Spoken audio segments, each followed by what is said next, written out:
Hello everybody, Cam Sweet here from the Garage Connection. We're going to shift gears a little bit, and instead today we're going to talk about chickens and chicken coops. And in particular, if you're thinking about building one for yourself. Just a little backstory. We got chickens in 2021. We moved to Virginia. Thank you. We originally had 6 hens. We lost one to a hawk, and then the five have made it so far. And then recently we picked up a rooster because that's kind of just how things should be. I have a bone to pick with county zoning and rooster approvals and all that stuff. But at any rate, if you can afford to have a rooster, definitely have a rooster. Um, so I want to talk about the chicken coop today, how I built it, and just a couple of features that I put in that makes my life a hell of a lot easier. So stay tuned. We're going to get into some good stuff. All right. So first thing I want to talk about is the overall size of this coop. So what I chose to build is a coop that is 8 feet long, 6 feet deep, and approximately 7 feet high on the tall end. I chose to go with a lean-to style and just a slanted style of roof because it's the easiest to build. And let's face it, it's a chicken coop. It's not the Taj Mahal. Um, so if you're thinking about getting chickens or you have chickens or whatever, I want to caution you against the small coop. So Tractor Supply, Amazon, hell, Costco at this point probably, they all sell coops. And they say they are for 6 chickens, right? We all know the coop we're talking about. It's this little cobbled together thing. It's got like a little run underneath it. And the inside of it's like this big. Our neighbors had one. They were new to chickens. They weren't well versed in how it goes. And I'm gonna just tell you right now, they outgrew it. If you had bantams or like bantam silkies or something, maybe you could get away with it. But if you're going to be serious about having chickens and making sure that they are comfortable, you need a full-size coop, preferably one you build.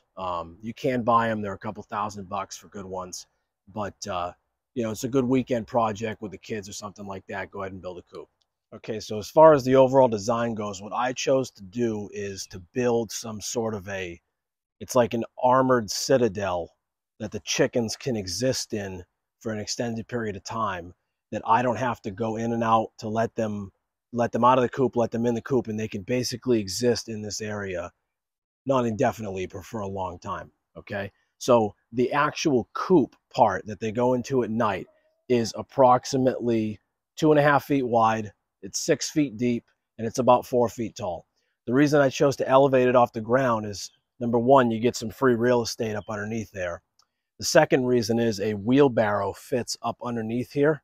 So when I choose to clean the coop out, I can just roll a wheelbarrow up underneath it. I can take a garden hoe and pull everything into the wheelbarrow, and then I don't need to worry about shoveling anything or whatnot. And the other reason why I chose to get it up off the ground is because snakes and some other predators aren't able to get up that high.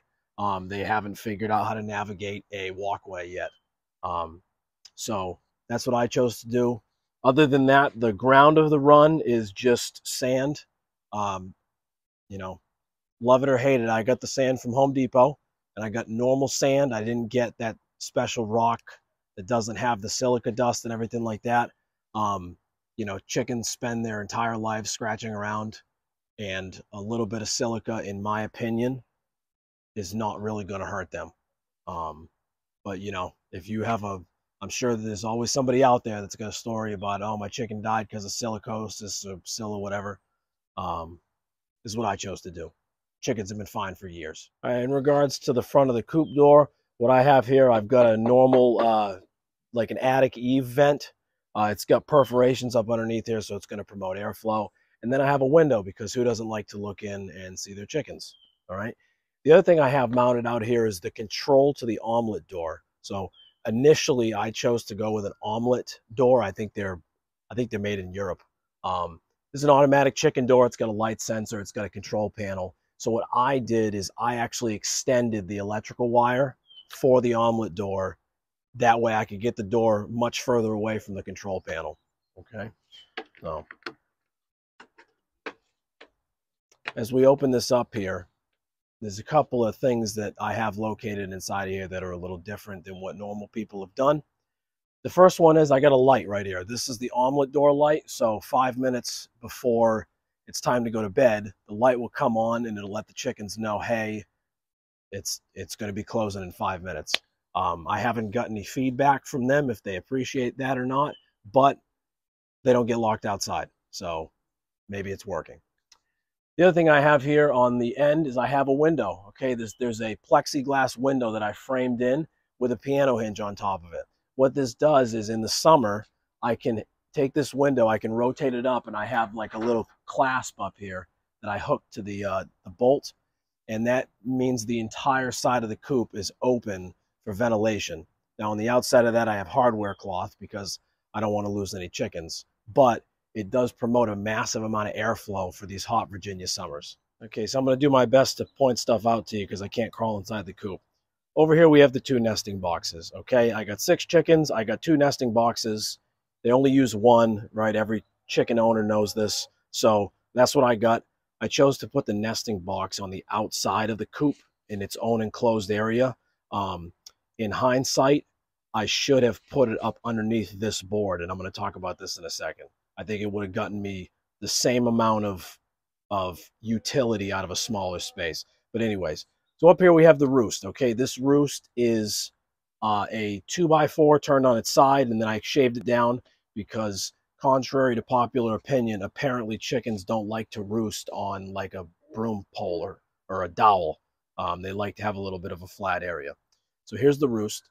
Now up underneath the roost, this board here that's cut at an angle that runs around the coop, this is what's called a droppings board, okay? And the idea is the chickens primarily poop, aside from on my patio, they poop at night. So all the droppings land on this board and don't contaminate the sand in the bottom of the coop.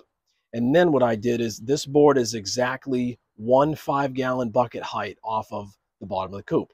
So I take a 5-gallon bucket. Let's just say for the sake of argument, there's my 5-gallon bucket. I put it up underneath there, okay? Then I take a garden hoe and I'm able to pull all the droppings into the bucket and never have to worry about getting anything down in the coop. So it keeps the coop extremely clean and it dramatically extends the life of the sand in the bottom of the coop, okay? I recommend every single chicken owner doing this with the droppings board, okay? I got a little kickstand right there to keep it from falling down. The chickens are able to jump from the ground up to the board up to the roost. They love it. So that's what I got. Over here on the wall, I've got a hardware cloth open vent. And then I just throw some plywood on the back side of it in the winter here to keep everything secured. So this is my setup for the inside of the coop. It works fantastically well. I've never had an issue. The coop doesn't smell. The chickens seem to love it. I got 5-star reviews. So that's what's going on inside here. Okay, so we see Nugget right there. She's having a good time for herself. As far as this, what I call the inner run, what I got going on here, I got a watering bucket that I've elevated with some bricks because they love to put dirt all in it. And then I've got a hanging food bucket hanging off the underside of the coop. And up here we have the omelet door. Okay, this omelet door, I recommend this to every single chicken owner, regardless of what your setup is. Okay, this thing is fantastic. I also have another E vent here in the winter just to promote some airflow. And the entire bottom 2 feet of this inner run is enclosed in hardware cloth because hawks will pull your chickens out through this 2x4 garden mesh here and will peck them until they die. Ask us how we found that out. Okay, yep, go ahead, Ginger. All right. Now, as you can see, the other thing I got going on here, I have this like auxiliary run, as I call it, or I call it the outer run. All right. What the outer run is a setup so that I can open up this guillotine door that I built right there, just a piece of siding that goes up and down on a string. And the chickens now have this outdoor area to play in. I got my little chicken salad bar there. We've got some shelter for them. I have some overhead protection. Right. What this allows us to do is not have to let the chickens free range if we're going to be gone for an extended period of time. Okay. Most people that have chickens, you want to be able to leave the house and not worry about them. So this is the solution that I came up with. Now the last thing I have here, which I'm going to go ahead and close all the chickens in. All right, I just picked up this door on a Black Friday sale, okay, or a Cyber Monday sale. This is a run chicken door. It's basically like the omelet door. It does have a light sensor, and it is a much simpler self-contained version. Keep in mind my omelet door is a few years old. But this thing, you program it with your phone, it flashes the program to the door, and then it just opens and closes as you like, okay? I chose to mount this over here because when the rooster starts screaming his head off at 6 in the morning, I don't want to have to come out here and let them out into the yard. So this thing goes up, the chickens go out, and everybody's happy, okay? All right, the last thing I want to talk about, and you're going to have to look past this kickstand here. We're talking about this piping in the back, okay? This is something I've been working on. Essentially, I have a pump for like a fountain or something like that located in a 5-gallon bucket in my spare nesting box. The water comes down, it goes under the coop to a row of these watering trays. It comes back around, comes up across this way through this valve and through a one size smaller hose to create some back pressure, and then flows back into the bucket. Right? Now, as we come around to the underside of the coop, and I'm hoping you can see this, see down there I have the water cups. This is my solution to freezing water in the winter for chicken coops. Keep the water moving. All right, now as far as the actual pump assembly goes, it is a 5-gallon bucket, Home Depot bucket there. And there is a sprinkler pump inside of it, and you can see the 2 hoses right there. And I use this airproof, waterproof lid to fill it. So this is the system I use in the winter in conjunction with a fresh supply of water to make sure that the chickens have water all winter long without it freezing. As I mentioned, I'm working through some kinks with that water system. Right now, I'm having a hell of a time getting the PVC pipe to last. When I go to clean the water nipples out or whatnot, it's breaking off, the plastic's breaking off, the PVC adapters are breaking off. So I'm working on a different setup that's going to work for us. Mind you, here we are in December. It's like 67 degrees and it's beautiful out. I mean, it's raining, but it's really warm. So at any rate, this is what I decided to do for my chicken coop. I feel this is the best use of space. Again, I would switch. I put the nesting boxes underneath the droppings board and have the exit out there, but that's okay. So for now, that's going to do it. Camp Sweet here from the garage connection or the chicken connection, and stay on those projects.